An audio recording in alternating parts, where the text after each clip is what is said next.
To do list. आज म कुरा गर्न गइरहेको छु टु डु लिस्टको बारेमा, अर्थात् तपाईँले आज दिनमा के काम गर्नुपर्ने छ त्यो लिस्टको बारेमा। तपाईँहरू कहिलेकाहीँ पसल जाँदा होस् या बाहिर निस्किँदाखेरि होस्, केही सामान किन्न जाँदा होस्, एउटा सामान किन्नुपर्ने हुन्छ, अर्को सामान बिर्सिरहनु भएको हुन्छ। एक ठाउँमा जानुपर्ने भइरहेको हुन्छ, तपाईँले अर्को ठाउँमा जान बोल्नुहुन्छ, साथीलाई भेट्नुपर्ने हुन्छ, त्यो पनि बिर्सिनुहुन्छ। धेरै कुराहरू हुन्छन्, आजकल डिस्ट्र्याक्सन्स पनि धेरै छन् र त्यसकै आधारमा हामीले गर्नुपर्ने कामहरू पनि बढेको छ र त्यो कामलाई चाहिँ ट्र्याक गर्नको लागि आफूले एउटा इफेक्टिभ सिस्टम चाहिँ बनाउनुपर्छ। त्यो सिस्टम चाहिँ यसले दिन्छ है।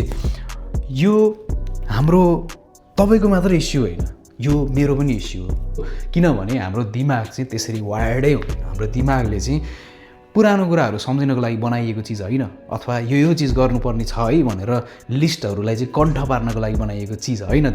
दिमाग भनेको सोल्युसन्सहरू क्रिएट गर्नको लागि बनाइएको। तपाईँले जान्नुभएको कुराहरूको आधारमा चाहिँ तपाईँलाई पोइन्ट ए टु बीमा पुर्याउनको लागि अथवा एक्टिभिटीको चाहिँ पोइन्ट ए टु बीसम्म पुर्याउनको लागि चाहिँ दिमाग बनाइएको हो। त्यही कारणले गर्दाखेरि टु डु लिस्ट बनाउनु पर्ने आवश्यकता छ। यो फोनमा होस्, यसरी व्हाइट बोर्डमा होस्, अथवा पेन पेपरमा होस्, यहाँ हातमै यसरी लेखेर अनि काट्नु भयो भने केही फरक पर्दैन। It's up to you. तपाईँ आफै डिसाइड गर्नु कुन चाहिँ प्लेटफर्म भनेर। तर टु डु लिस्ट चाहिँ बनाउनु। अब बनाउने तरिका के त है, यसको धेरैवटा तरिकाहरू छन्, तर म तपाईँहरूलाई 3टा मेन तरिकाहरू भन्छु है।